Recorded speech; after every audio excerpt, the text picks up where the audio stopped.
The smell of burning plastic and wet ash hit me the moment I rolled down my truck window. I put the vehicle in park at the end of my long gravel driveway. I bought this 20-acre property in the Blue Ridge Mountains 6 months ago. As a commercial zoning consultant based in Atlanta, my days are spent arguing with city planners and municipal boards. The A-frame cabin was supposed to be my absolute quiet zone. Instead, there were 8 unfamiliar cars parked haphazardly across my front lawn, their tires sinking deep into the expensive winter landscaping. A massive, uncontained bonfire was roaring dangerously close to the dry tree line. The heavy bass of a portable speaker rattled the cabin's custom glass windows. I grabbed my flashlight and stepped out into the freezing mountain air. I didn't shout to announce my arrival. I just walked past 2 guys I had never seen before, stepped onto my wraparound cedar deck, and yanked the power cord for the speaker out of the exterior wall outlet. The sudden silence made the crackling of the bonfire sound deafening. A chorus of drunken groans echoed from the dark yard. Sitting on the railing, wearing my expensive wool throw blanket like a cape, was my 22-year-old sister, Chloe. Chloe had always been the family's professional freeloader. My parents subsidized her apartment in the city, covered her car insurance, and aggressively defended her terrible decisions under the guise that she was just finding herself. I had never given her the address to this cabin, let alone the access codes, but I had made the mistake of leaving my spare key ring on the kitchen counter during a family dinner 3 weeks ago. She must have copied the physical deadbolt key. When Chloe saw me standing on the deck, her initial shock vanished in a second. She didn't apologize. Her posture immediately shifted into a highly rehearsed, arrogant smirk. "Harper? Seriously?" Chloe groaned, rolling her eyes as if I had just rudely interrupted her vacation. "You couldn't even text before showing up? You're killing the vibe." I looked past her, through the open front door. My custom leather sofa had been dragged halfway into the kitchen. The hardwood floors were caked in dried mud. Empty beer cans and trash bags were piled against the stone fireplace. How long have you been up here, Chloe?" I asked. "About a month," she said, waving her hand dismissively. "My lease in the city ended and Mom said it was completely fine if I stayed here for the summer to shoot content for my channel. You never even use this place anyway. It's basically a family home." "It's not a family home," I told her. "It's my property. You have exactly 30 minutes to wake your friends up, put out that fire, and get everyone off my land before I call a tow truck." A few of the people on the porch shifted nervously, clearly ready to leave, but Chloe didn't flinch. She reached into her oversized flannel shirt, pulled out a crumpled envelope, and slapped it onto the wooden railing. "Actually, Harper, we aren't going anywhere," Chloe said, her tone shifting into a smug armchair lawyer. I shined my flashlight on the envelope. It was a credit card statement, officially addressed to Chloe at my cabin's exact rural highway lockbox. "I knew you'd try to pull a power trip, so I did my research," Chloe bragged, clearly repeating a script she had seen on TikTok. "We've been living here for exactly 32 days. I received my mail here. I changed my permanent address.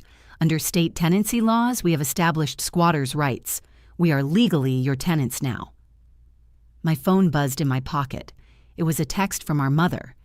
Chloe had clearly warned her I was here. "Harper, please don't make a scene. Chloe just needs a place to figure her life out. Just let her stay for the summer. Be a good sister. You can't just throw her out into the cold. They really thought they had me boxed in."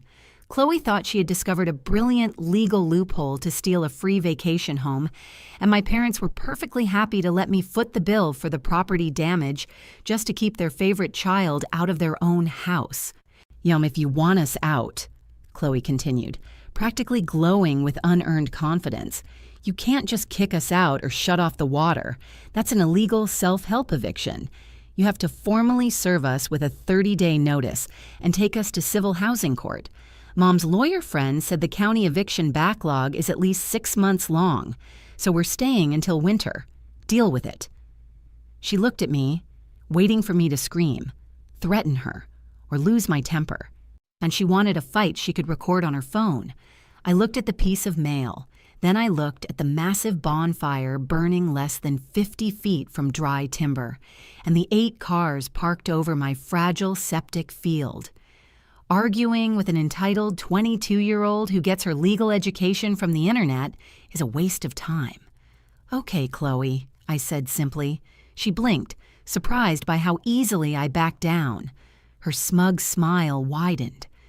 "Glad you're finally being reasonable. To close the door on your way out." I turned around, walked down the driveway, and got back into my truck. I didn't drive back to Atlanta to hire an eviction lawyer. I drove 10 miles down the mountain to the nearest town, rented a motel room, and opened my laptop. Chloe was right about residential tenancy laws, but she had no idea how I had zoned the property. I didn't need to file a civil eviction. I just needed to wait until 5 a.m. The motel room desk was sticky, but the Wi-Fi worked. I didn't need a high-speed connection or a lawyer.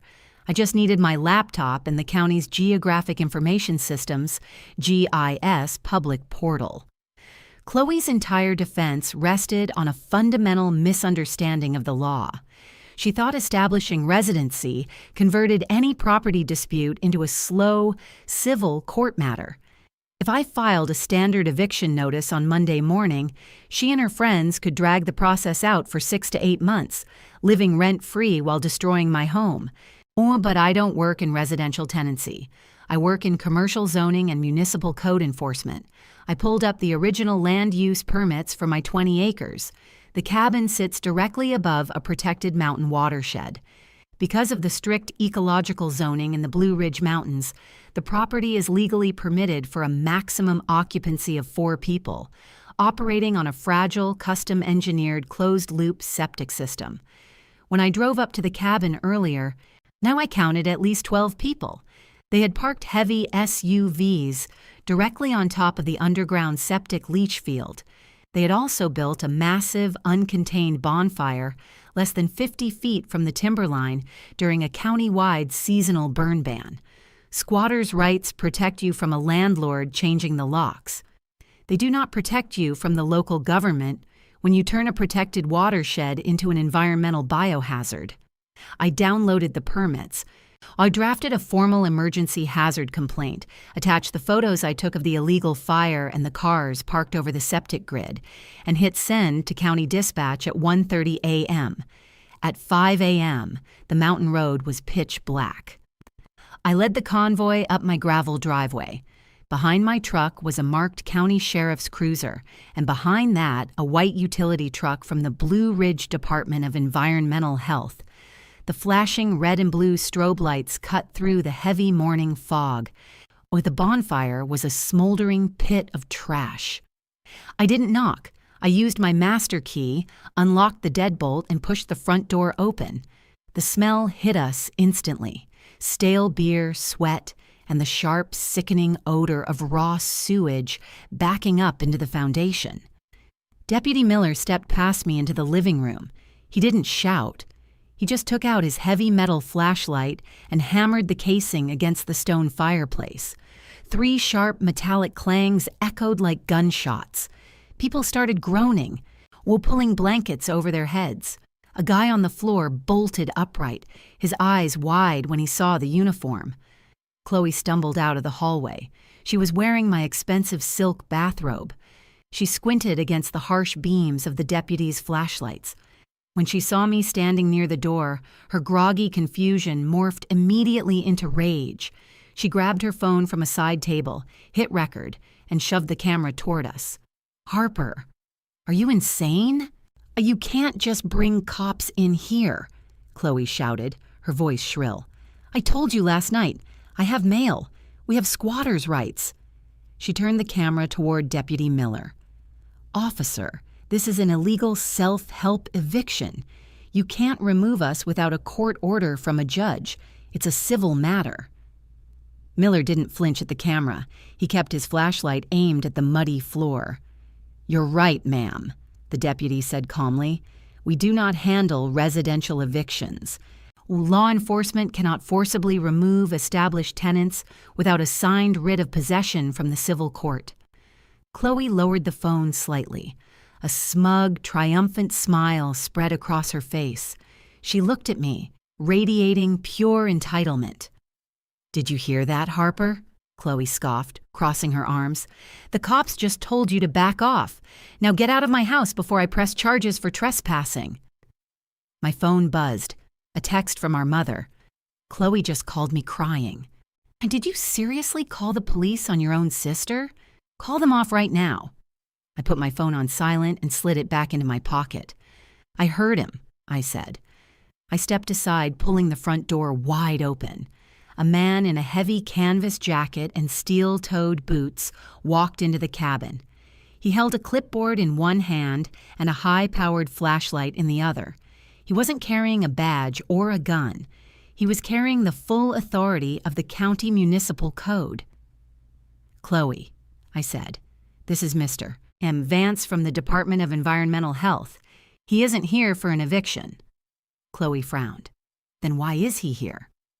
"Because you parked 8 heavy vehicles directly over a Class 3 rural septic drainage field," Mr. Vance stated, clicking his pen. The weight of the tires compacted the soil and crushed the PVC distribution pipes. Combine that with a dozen people overusing a system rated for 4, and it failed. Vance pointed his flashlight toward the hallway. "You have raw sewage actively leaking into the mountain groundwater." Chloe stared at him. "Okay, so call a plumber. Why are the cops here?" "Because it's not a plumbing issue," Vance said. He pulled a bright orange sticker from his clipboard, peeled the backing off, and slapped it directly onto the glass of the front door. "Condemned. Do not enter. By order of the County Health Department." Chloe looked at the sticker, then back at the deputy. "Wait. Oh, what does that mean?" "Condemned?" Chloe repeated. The smug smile was completely gone. She looked at the bright orange sticker on the glass, then at the inspector. "You can't do that. It's just a clogged toilet. We have residency." Mr. Vance clicked his pen. He didn't look angry. He looked like a man reading a municipal checklist. "When you park multiple heavy vehicles over a rural septic leach field, you crush the subterranean PVC distribution pipes," Vance stated. "The system has failed. Raw human waste is currently backing up into the foundation and leaching into a protected mountain watershed. This is a Class A biological hazard. The property is legally unfit for human habitation." Chloe blinked. The TikTok videos hadn't covered environmental zoning. She turned to me, her voice shrill. "Then fix it, Harper. You're the owner. The law says you have to provide a habitable dwelling. Call a plumber right now." "I will fix it," I said, leaning against the wooden door frame. "But replacing a crushed septic grid requires commercial excavation, soil testing, and county permits. The process takes at least 4 weeks. Until the county signs off on the repairs, this house is legally classified as a toxic site." Deputy Miller unclipped his radio. The heavy rustle of his uniform made the room go completely still. "Which brings us to why I am here," Miller said, projecting his voice down the hallway. A guy who had been sleeping on the ruined leather sofa sat up, or rubbing his face. 2 girls near the fireplace stopped whispering. "I am not here to execute a civil eviction," Miller announced. "I am here to enforce a county health mandate. As of 5:15 this morning, nobody is legally permitted to remain inside this structure. If you do not vacate the premises immediately, you are no longer squatters. You are committing criminal trespass in a condemned biohazard zone." He pulled a pair of heavy metal handcuffs from his belt. "You have exactly 10 minutes to gather what you can carry," Miller said. "Anyone still inside this cabin or on this property after 10 minutes is leaving in the back of my cruiser." The word arrest hit the room like a physical blow. The guy on the sofa didn't argue. He didn't ask Chloe for permission. He grabbed a duffel bag from the floor, shoved his boots on, and bolted toward the door. "Wait, guys, stop!" Chloe yelled, spinning around as the cabin erupted into chaos. "They're bluffing." "It's a civil matter. I have a piece of mail. Don't let her do this." "I'm not catching a criminal record over a broken toilet, Chloe," a girl in a gray hoodie snapped, pushing past her with an armful of clothes. "You said this was your sister's place. You didn't say we were going to get arrested." Within 3 minutes, the loyalty of Chloe's friends completely evaporated.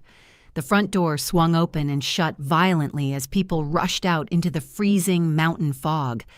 Desperate to avoid the deputy's gaze, Chloe stood frozen in the center of the muddy living room, still wearing my silk bathrobe. The illusion of her free summer party house had shattered. My phone buzzed. It was my mother calling again. I answered and put it on speakerphone. "Harper!" my mother screamed through the tiny speaker, her voice thick with panic. "Chloe's friends are texting her that the police are throwing them out. What are you doing? She is a resident." "You are acting like a monster."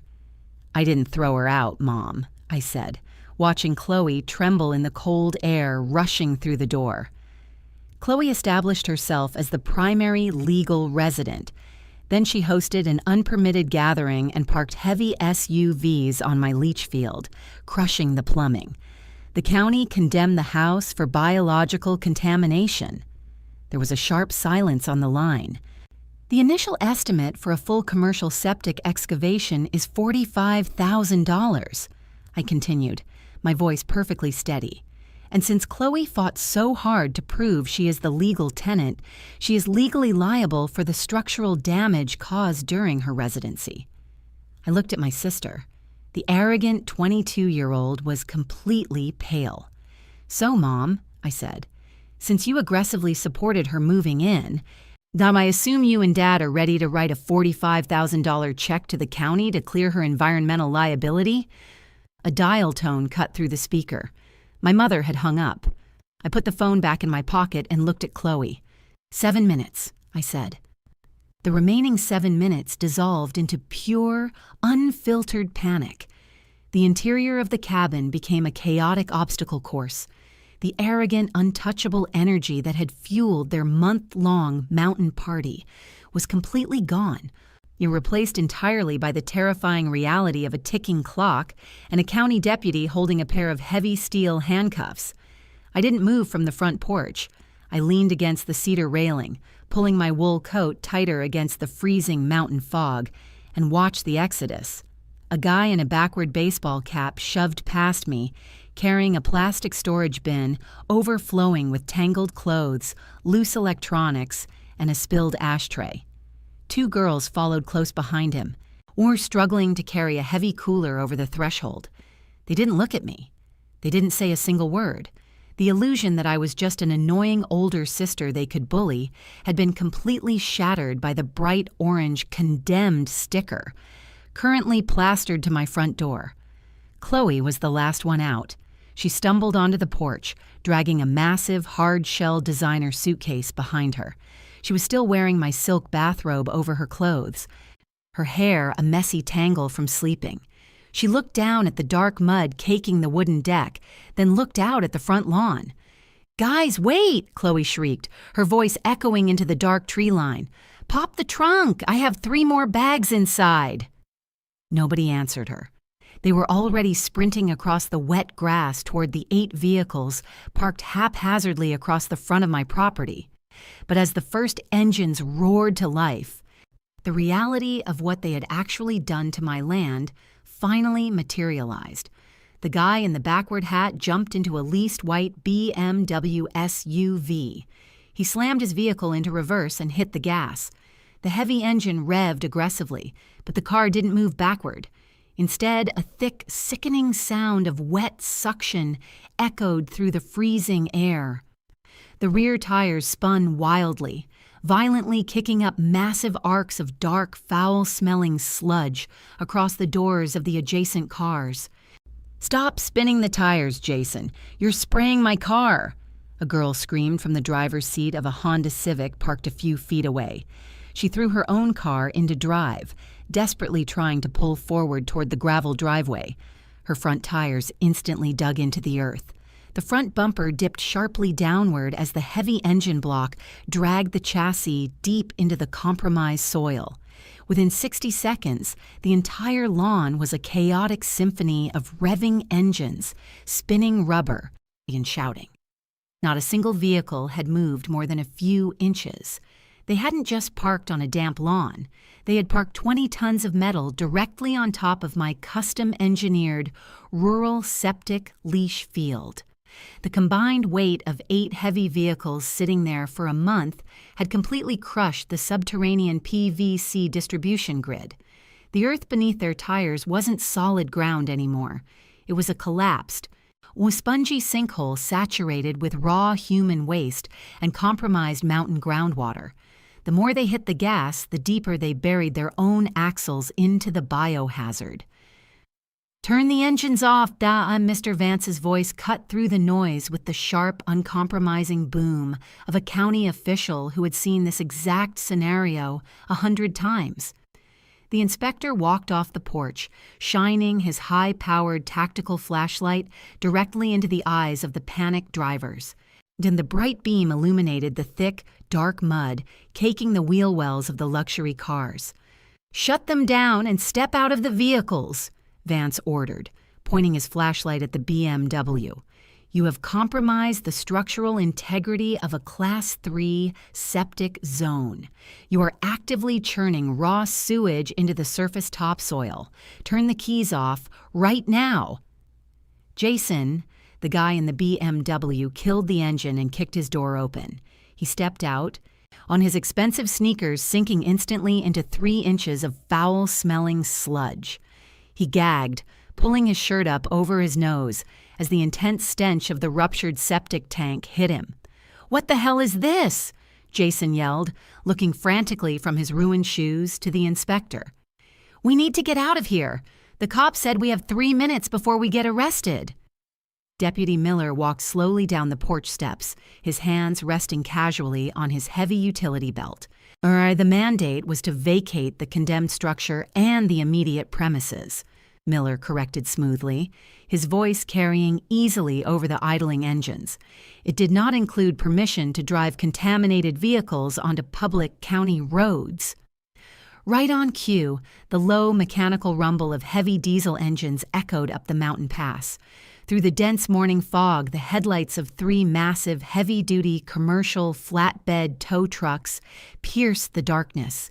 And they weren't standard city wreckers. They were specialized environmental recovery units, painted bright industrial yellow and equipped with heavy hydraulic winches.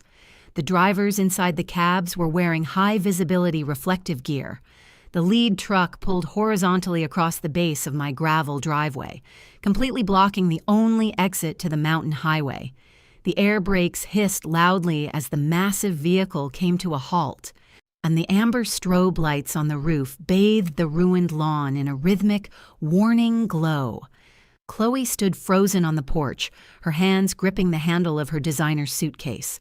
"Harper, what is that? Why are there tow trucks?" "Because you can't just drive a biohazard down a federal highway, Chloe," I stated calmly, walking down the steps and stopping on the solid gravel of the driveway, safely away from the septic sinkhole. Mr. Vance clicked his pen and stepped forward, addressing the group of terrified 20-somethings standing ankle-deep in the mud.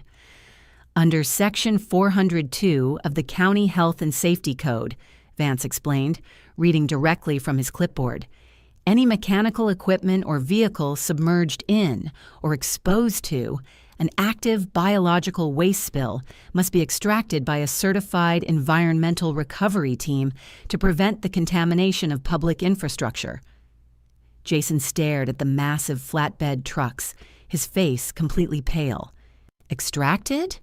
What does that mean for my car?" "It means my team isn't going to let you drag raw sewage onto the asphalt," a deep voice called out. The lead tow operator, a burly man named Mike wearing a thick canvas jacket and heavy rubber boots, walked up the driveway holding a digital tablet. He looked past the kids and made direct eye contact with me. "Ms. Ashford?" Mike asked. "That's me," I confirmed, stepping forward. "We got your dispatch from the county portal," Mike said, handing me the tablet. "We brought 3 Class B extraction winches. We'll have to pull them out backward onto the gravel to avoid tearing up the rest of the root system. I need the property owner's signature to authorize the removal of unauthorized vehicles from a condemned site." I took the stylus and signed my name on the digital line without a single second of hesitation. "Wait!" Jason shouted, abandoning his car and jogging toward the driveway, his ruined shoes squelching loudly with every step. "Or you can't tow my car. I have the keys right here. I'll drive it out really slow." Mike took the tablet back from me and looked at Jason with absolute exhaustion. "Son, if you turn that ignition again, the county is going to impound the car and fine you $10,000 for illegal dumping. Hand me the keys." "Where are you taking them?" the girl from the Honda asked, her voice trembling as she realized she was stranded on a freezing mountain at 5 in the morning. "The county environmental impound lot down in the valley," Mike answered, pulling a stack of pre-printed carbon copy receipts from his jacket. "The standard municipal biohazard recovery fee is $1,200 per vehicle, payable strictly up front before release, plus $150 a day for the storage fee while the undercarriage gets pressure washed by the hazmat crew." The silence that followed was absolute. $1,200 for 8 cars. And the reality of the financial devastation finally broke the spell. The group of friends who had spent the last month drinking my liquor, destroying my furniture, and laughing at my expense slowly turned their heads toward the porch. They all looked at Chloe. $1,200? Jason repeated, his voice dropping into a dangerous, furious register. He marched through the mud directly toward the cedar deck, pointing a finger at my sister. "You told me this was your family's house. You told me we were legal tenants. You said your sister was just a corporate pushover who couldn't legally touch us." Chloe took a step backward, her arrogant posture completely collapsing under the weight of 8 angry, stranded people. "Jason, back off. I didn't know the septic tank was going to break. I have a piece of mail. I thought we had squatters' rights." "Squatters' rights?" the girl in the hoodie screamed, throwing her duffel bag onto the muddy grass. "Weren't you forged a residency claim to steal a cabin, and now my car is being seized by a hazmat team? I don't have $1,200, Chloe. You are paying for my tow." "I'm not paying for anyone's tow," Chloe shrieked defensively, pulling her phone out of her pocket with shaking hands. "This is Harper's fault. She called the county. She set us up." "I didn't force you to park on a drainage field, Chloe," I noted evenly from the driveway. "Or I just refused to interrupt you while you were making a mistake." Chloe practically hammered her screen, dialing our mother on FaceTime. The call connected almost instantly. "Mom!" Chloe wailed into the phone, tears of sheer panic finally spilling over her cheeks. She held the phone up, panning the camera wildly across the flashing lights of the police cruiser, the massive tow trucks, and the furious faces of her former friends. "Mom, you have to do something. Harper brought a hazmat team. Oh, they are seizing everyone's cars. Jason is threatening to sue me. Tell Harper to stop it right now." "Harper Elaine," my mother's voice shrieked through the speaker, amplified by the morning silence. "What is wrong with you? Call those trucks off immediately. You are terrorizing your sister. I am calling your father, and we are going to hire a lawyer to sue you for an illegal eviction." Deputy Miller, who had been quietly watching the implosion from the base of the porch, I finally stepped forward. He didn't yell. He simply walked into the frame of Chloe's phone camera, his silver badge gleaming under the flashing lights. "Ma'am," Miller said, his voice projecting a heavy, uncompromising authority directly into the FaceTime call. "This is Deputy Miller with the Blue Ridge County Sheriff's Office. You are currently on an active body cam recording." My mother's hysterical screaming stopped instantly. "I'm advising you to carefully consider your next words," Miller continued, his tone entirely flat. Your daughter is currently standing in the epicenter of a Class A biological contamination zone caused by massive structural negligence. The vehicles are being seized under county health mandates. If you attempt to formally claim legal residency or financial responsibility for this encampment, the Department of Environmental Health will add your name to the $45,000 commercial excavation lien that is being drafted as we speak. Miller paused, letting the sheer terrifying weight of the county bureaucracy crush the life out of my mother's enabling arrogance. Would you like me to take down your full legal name and billing address for the environmental fine, ma'am? The deputy asked.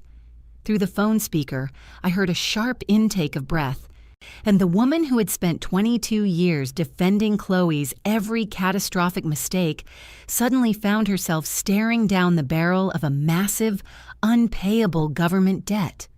"No," my mother whispered, her voice barely audible. I have nothing to do with that property. Chloe is an adult. She makes her own decisions." The FaceTime call abruptly disconnected. The screen went black.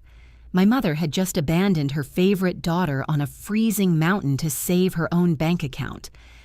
And the screen of Chloe's phone went black, reflecting only the rhythmic flashing of the amber strobe lights from the tow trucks idling at the end of the driveway. The silence that followed our mother's abrupt hang-up was absolute. The safety net that had caught Chloe every single time she fell for 22 years had just vanished.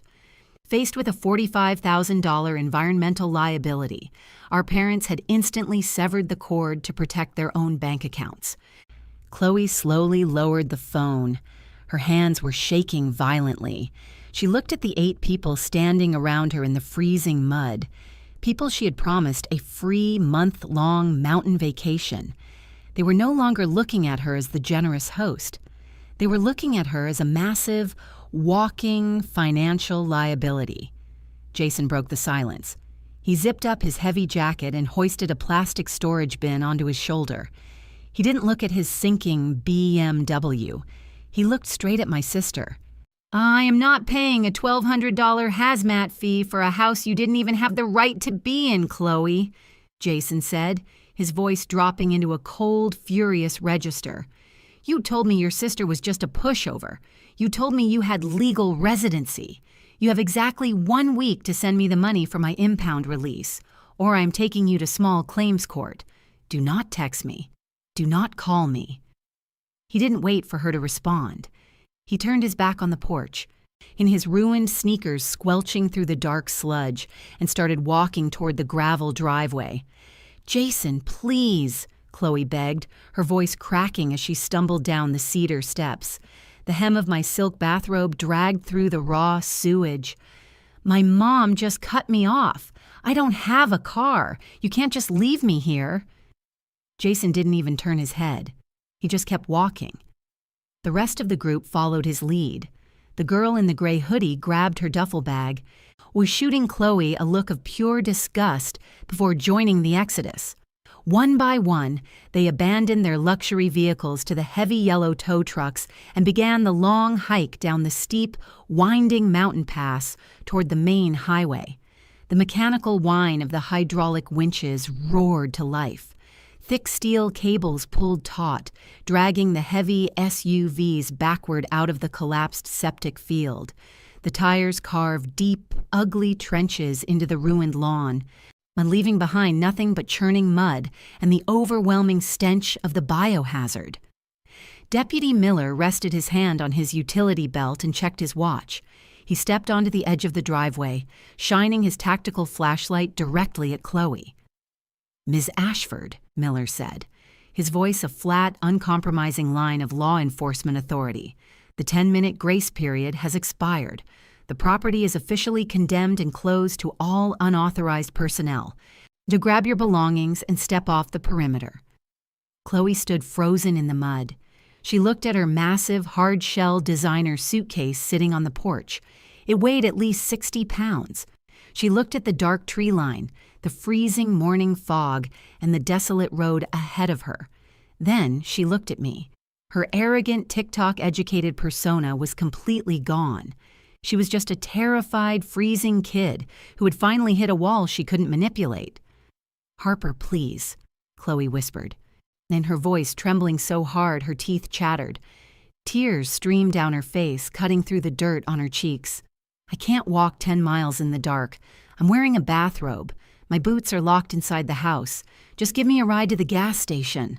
I'll never come back here again, I promise."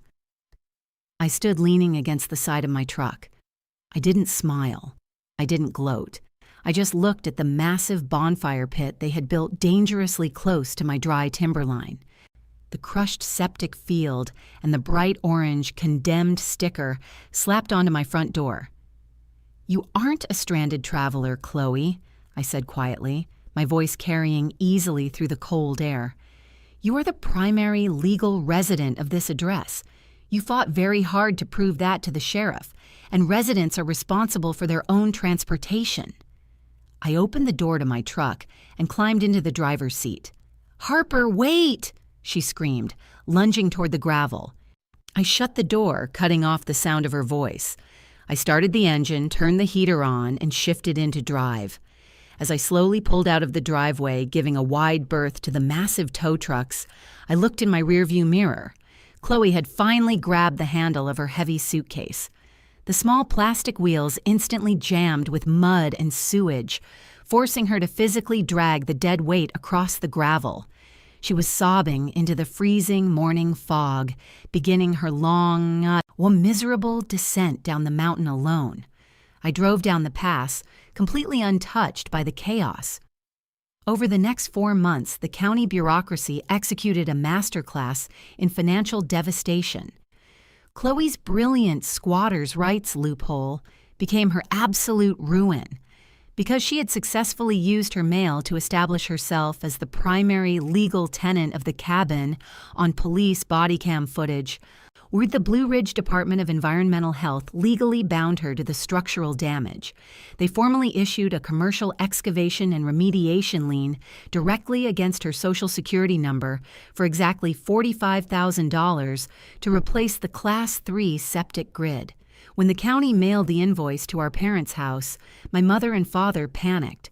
They consulted a lawyer, one who reviewed the body cam footage and informed them that if they attempted to pay a portion of the fine or legally intervene, the county could attach the environmental liability to their suburban estate. To protect their own retirement accounts, my parents completely cut Chloe off. They refused to let her move back home, completely abandoning their golden child to the municipal code. Without their money, Chloe couldn't pay the county fine within the 30-day window. But the state executed a hard freeze on her bank accounts and obliterated her credit score. She couldn't rent an apartment, lease a car, or even open a basic utility account. The self-proclaimed content creator was forced to take a minimum wage retail job, renting a tiny room in a crumbling basement apartment just to survive her wage garnishments. Her former friends showed no mercy. And the environmental impound lot down in the valley charged $1,200 per vehicle for the biohazard extraction, plus $150 a day for storage. None of them had the liquid cash to pay the upfront fees. Within a month, the county seized all 8 vehicles and auctioned them off to cover the storage costs. Jason and the others sued Chloe in small claims court, winning default judgments because she couldn't even afford a bus ticket to show up to the hearings. When she was completely alienated from everyone she knew. My commercial property insurance covered the entire cost of the septic replacement, citing the police report and the county condemnation order as proof of extreme third-party vandalism. I hired a specialized excavation crew to install a massive, reinforced drainage field and a biohazard team to deep clean the interior of the cabin. I installed a solar-powered, heavy-duty steel gate at the base of my driveway with a biometric scanner, worse than a comprehensive perimeter camera system. They thought they had discovered a brilliant internet loophole to steal a free summer home. They thought I was a pushover who would suffer through a 6-month civil eviction just to keep the peace. They completely forgot that a commercial zoning consultant doesn't argue with squatters. I just let them bury themselves in their own toxic waste and let the county health department hand them the bill. If your entitled sibling copied your keys, So you moved their friends into your cabin and tried to claim squatters' rights to steal your property. Would you have called the county health department to condemn the house? Or would you have just gone through the slow civil court process to keep the family peace? Tell me your thoughts in the comments below. If you enjoyed this story of absolute paper trail justice, leave a like, subscribe to the channel, and turn on notifications. See you in the next video.